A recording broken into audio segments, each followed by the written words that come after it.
हमारे साथ नाना पटोले जी हैं। सर, कोंकण विभाग की बैठक ली गई, क्या जीत का मंत्र दिया गया, किस उद्देश्य से बैठक बुलाई गई है और कार्यकर्ताओं में किस प्रकार से जोश भरा है? देखो, कोंकण में कांग्रेस कार्यकर्ता संगठनात्मक और कांग्रेस बहुत ही अब मजबूत है। एक समय था कि एक ज़माने में कांग्रेस ही पूरा कोंकण में सब जगह कांग्रेस का साम्राज्य था। ठीक है, बीच में कुछ समय था कि वो हम सब कबूल करते हैं उसको कि हम कमज़ोर हुए, लेकिन अब कांग्रेस पूरे ताकत के साथ है और कांग्रेस यहाँ पर अब कांग्रेस की कोंकण में इस बार विधानसभा से शुरुआत है। वन नेशन वन इलेक्शन को लेकर आपकी क्या भूमिका है, इंडिया ब्लॉक की क्या भूमिका है, कैबिनेट ने इसे पास कर दिया है? देखो, एकदम क्लियरिटी ऐसी है कि one nation no election formula वो है, मोदी जो करते हैं उसका उल्टा ही होता है। संसद, पहले पुराने संसद का पैर पढ़ लिया तो उसको उल्टा दिया, आडवाणी जी के पैर पढ़ लिया उनको उल्टा दिया। तो वैसे ये अभी जैसे वन नेशन है तो नो इलेक्शन, इतने बड़े देश में कैसा फार्मूला रहेगा आपका, वो उसके बारे में अभी भी क्लियरिटी नहीं है। 4 राज्यों के विधानसभा के इलेक्शन थे तो वो एक साथ नहीं ले सके। जम्मू कश्मीर और हरियाणा का लिया है, बात महाराष्ट्र क्यों नहीं लिया?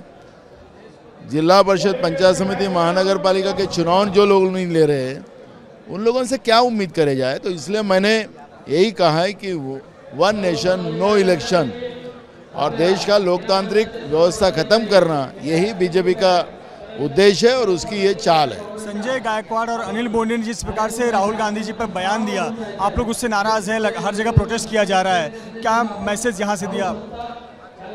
बिल्कुल, हम अब कैसा है, हम लोग गांधीवादी विचार के हैं, लेकिन कुछ लोगों को लातों के भूत बातों से नहीं मानते हैं। तो कुछ लोगों को उस तरह का जवाब देने के भी हम लोगों ने सोचा है। जिस तरह से खुले से हमने इंदिरा जी को मारा, हमने राजीव जी को मारा, अब राहुल गांधी को भी मारेंगे। इस तरह का वक्तव्य जब बीजेपी से सामने आता है और देश के प्रधानमंत्री और देश के गृह मंत्री उसके ऊपर कोई बात करने को तैयार नहीं है, ऐसे लोगों के ऊपर कार्रवाई करने की तैयारी नहीं है, तो राहुल गांधी के बाल को भी धक्का लगाए तो हम सहन नहीं करेंगे, देश की जनता भी नहीं करेंगे। हम उसका जवाब जिस तरह से देना है लोकतांत्रिक व्यवस्था से, वो हम देंगे। आंध्र प्रदेश के तिरुपति मंदिर को लेकर एक प्रसाद को लेकर विवाद होगा, जो आपके नॉलेज में आया होगा कि वहाँ प्रसाद में जो मिलावट होती थी वो जानवरों के फैट्स का होता था। काफ़ी ज़्यादा मामला तूल पकड़ रहा है। उसके बारे में मुझे डिटेल मालूम नहीं, इसलिए मैं उस पर प्रतिक्रिया। अमित शाह ये कह रहे हैं कि जो कांग्रेस का एजेंडा है वही पाकिस्तान का एजेंडा है। पाकिस्तान ने आपको और नेशनल कॉन्फ्रेंस का जो गठबंधन है उसको समर्थन किया है, क्योंकि आप लोग के एजेंडे में 370 वापस लाने की बात कही गई। अरे, तुमने 370 हटाकर क्या प्राप्त किया वो तो बताइए पहले। तुमने हटा के क्या प्राप्त किया है? कितने लोगों ने, अमित शाह ने तो भी वहाँ पे जमीन लिया या नरेंद्र मोदी ने लिया? आतंकवाद अभी भी शांत नहीं हो रहा है। किस आधार पे तुमने 2000 की नोट बंद कर दी, 1000 रुपये की नोट बंद कर दी, 500 की नोट बंद कर दी? नोटबंदी में उसमें आतंकवाद नक्सलवाद खत्म होगा, यही तुमने बोला था। जो लोगों को गुमराह करने की बात अभी अमित शाह और नरेंद्र मोदी ना करें। चुनाव आया तो कुछ ना कुछ अपना फेंक कर मीडिया में उसको नैरेटिव बदलने का, फेक नैरेटिव डालने की काम नरेंद्र मोदी और अमित शाह और बीजेपी करती है। तुमने देश के लिए क्या किया? देश को कर्जे में डुबाया। आज दुनिया भर में अपने देश की परिस्थिति गंभीर है। अपने देश के प्रधानमंत्री जब विदेश जाते और उस राष्ट्र के राष्ट्र प्रमुख को हाथ जोड़ते तो वो देखने को भी तैयार नहीं। ऐसे भी वीडियोस बहुत सामने आते हैं।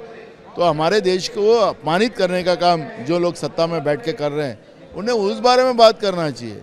हमारा देश बेरोजगारों का देश बना के रखा है। किसानों को आज रोज आत्महत्या करना पड़ता है। तुम उनको आतंकवादी कहते हो, खालिस्तानी कहते हो, इसका मतलब क्या है? अपनी बात करिए। आपने कैसे अमीरों को बड़ा बनाया और गरीबों को कैसा ख़त्म किया, उसके बारे में बात करिए। फेक नैरेटिव डालकर अब चुनाव जीत नहीं सकेंगे। हरियाणा और कश्मीर, ये दोनों चुनाव कांग्रेस गठबंधन जीतेगा और वही रिजल्ट आएगा। धन्यवाद हमसे बात करने के लिए। नाना पटोले, जिनका कहना है कि जम्मू कश्मीर हो, हरियाणा हो, दोनों जगह कांग्रेस गठबंधन जीत हासिल करेगी और बीजेपी पर तंज सीधे कटाक्ष करते हुए कहा कि अब वो फेक नैरेटिव के आधार पर चुनाव नहीं जीत सकते। कैमरामैन धर्मेंद्र पांडे के साथ Mrityunjay Singh, ABP news, Mumbai. For exclusive and insightful videos, subscribe to our new channel ABP Live Premium.